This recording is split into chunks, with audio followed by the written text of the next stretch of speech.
fans who wake me up in the middle of the night when they're screaming, "Madonna, Madonna, come to the window." And unfortunately, it's my window they're screaming at. I can't look exactly like Perron, but I've attempted to suggest, I mean, he's a much fatter, bigger man. It's a 2-hour makeup job, building up the nose and wearing a false, sort of mask of teeth, because he had a mouth full of shining white teeth. And he had a head full of shining black hair. And it is odd that, you don't look exactly like him, and yet when I worked with the Argentinian actors and extras here, they do remark on the sort of resemblance and the presence of Perron. Vamos a ensayar. Okay, so he comes to me. Come to me. Right? Okay. Yeah, very pleased to meet you. Look, I'd like you to meet you, and you say hello to her. Very good. Okay. And then boom, in comes the next one. Yeah? I mean, one of the main reasons I wanted to do this film was to work with Alan. He's an extraordinary filmmaker and one of the world's great filmmakers, and he's assembled. It always sounds very corny when you talk about the great team behind it, but he has. Okay, let's do a full rehearsal. Okay, another rehearsal. Going to 1. Okay, and way back.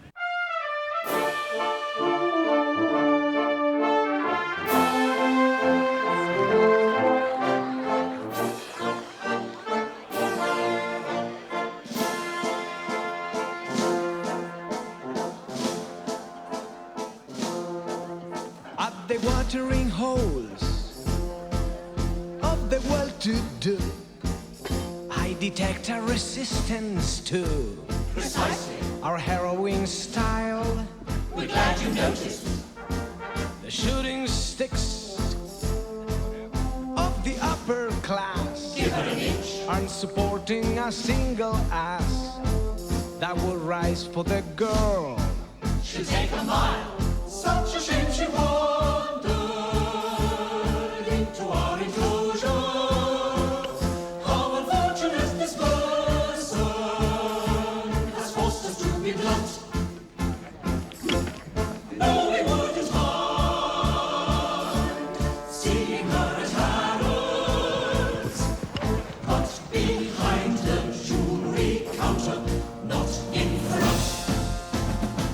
I think I have actually more than 82 costume changes. 82 costume changes was what it was in the beginning, but we added some costume changes as we went along, and then Alan said, "Oh no, I want you to wear something different here," and so I think it's probably about up to 90 at this point. Eyes, hair, mouth, figure, dress, voice, style, movement, hands, magic, wings, glamour, face, diamond, excitement.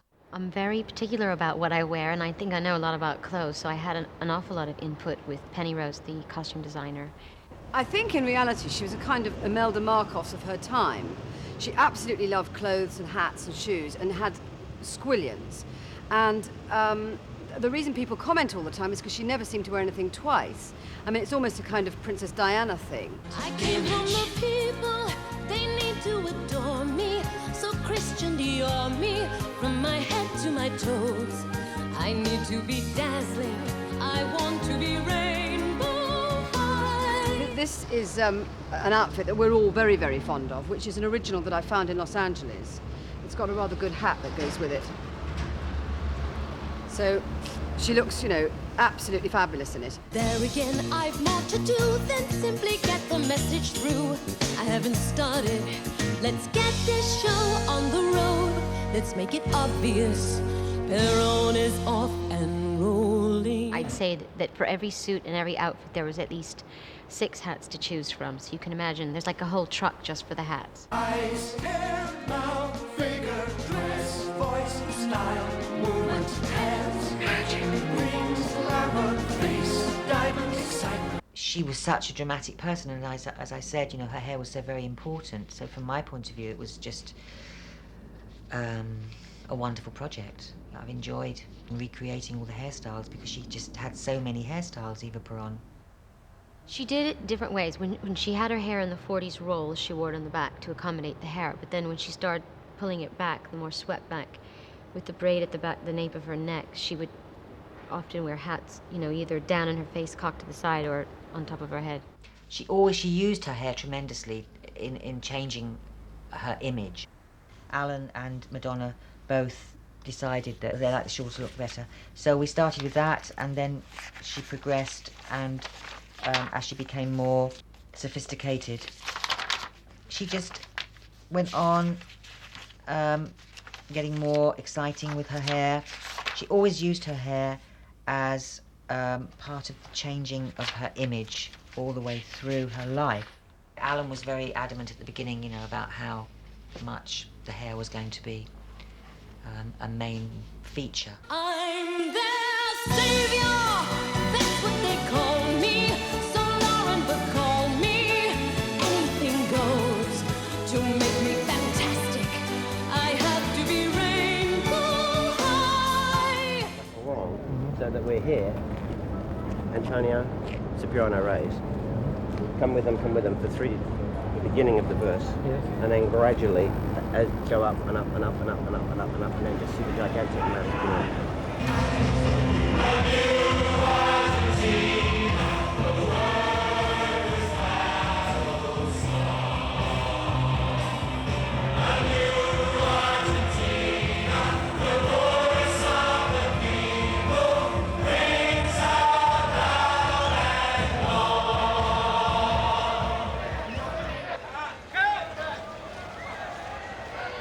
Well, I think that all of us have been affected by actually being in Buenos Aires. You know, when we've had all the difficulties that we had to start with, you know, it was my fault. I'm the one who wanted to be here because, you know, the spiritual heart of this film is in Buenos Aires, in Argentina.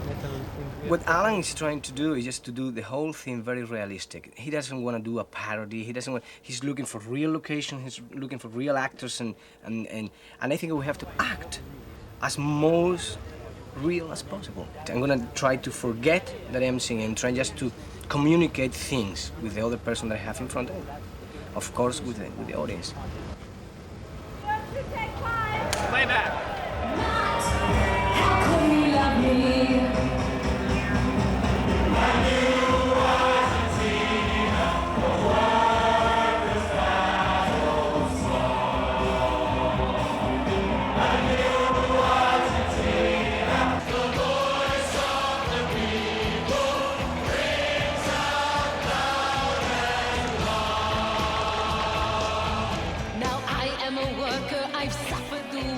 You do. I've been unemployed and I've starved and I've hated it too. But I found my salvation in Perón. May the nation let him save them as he saved me. David Lean says we're the last of the travelling circuses, and indeed that's what we are, you know, just a number of trucks and personnel and equipment needed for a modern big film. These ladies on that side.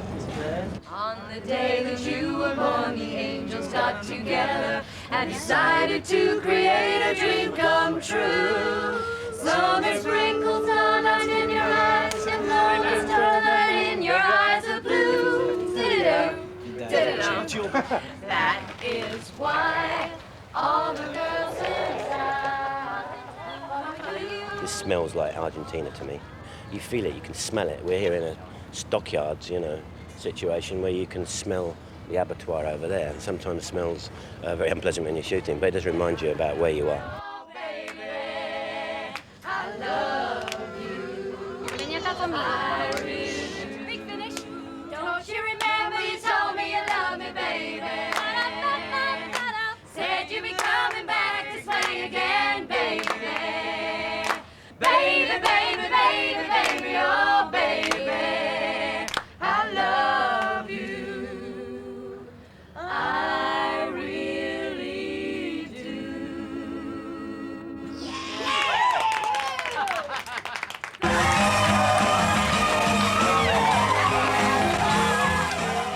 Here in Argentina, we found an incredible collaboration from the extras that are working with us. They really are going to be at the end of the movie and in our production like another main character. You can see that immediately. And then I'll do a separate thing where I'll just put you amongst it, actually in the water. Me in the water? Yeah, just for, it'll be just 1 month. Yeah.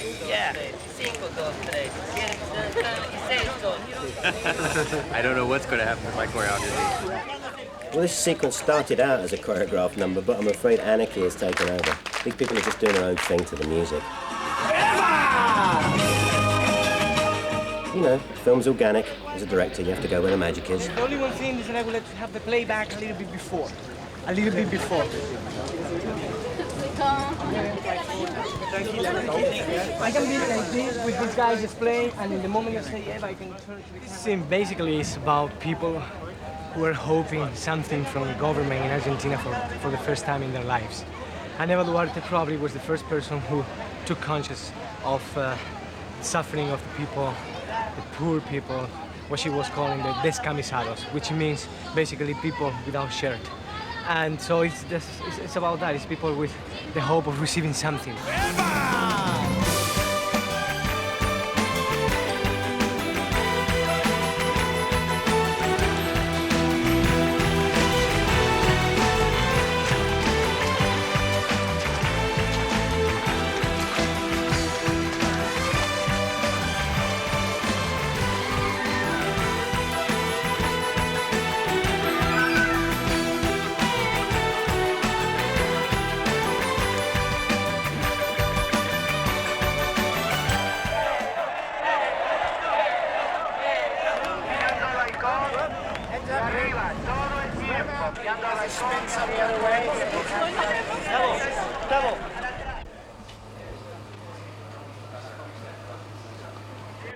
I think it was June of last year that I first asked President Menem if we could film on the balcony at Casa Rosada. And he said, no way. And he's been telling me no way for the last 9 months. And then out of the blue, he said yes. No one knows why.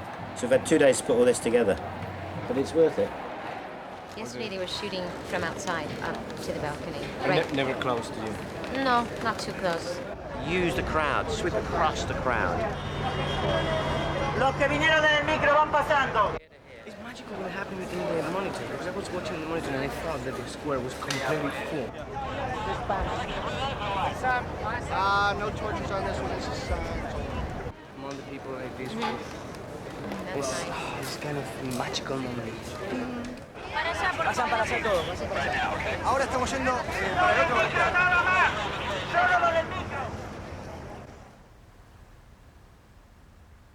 I was told that Michelle Pfeiffer really wanted the role and that she was seriously being considered for it.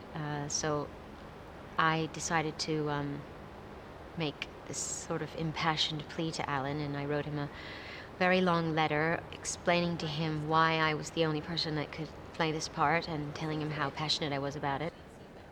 And I heard from him sometime later, and we had several meetings, and even after the several meetings I didn't know if I had the part. But eventually I did, and I think that took about 7 years.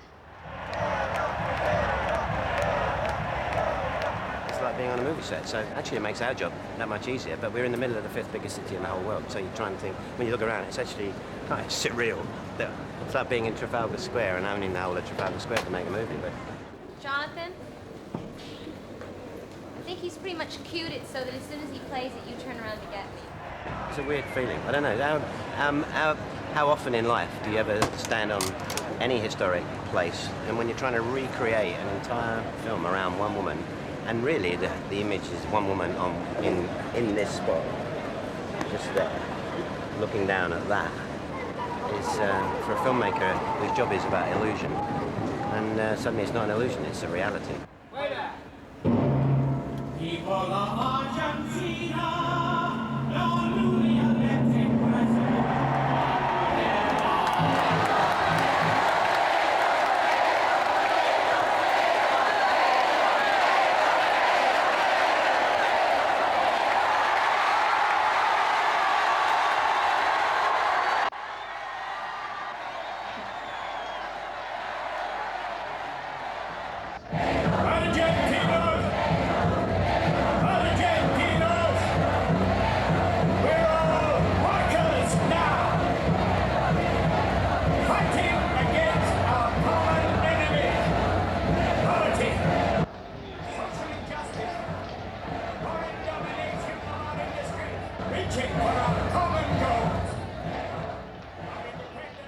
I I dreaded having to sing this song in the studio, and I dreaded having to film the scene on the balcony because it's the scene everybody knows, the famous balcony.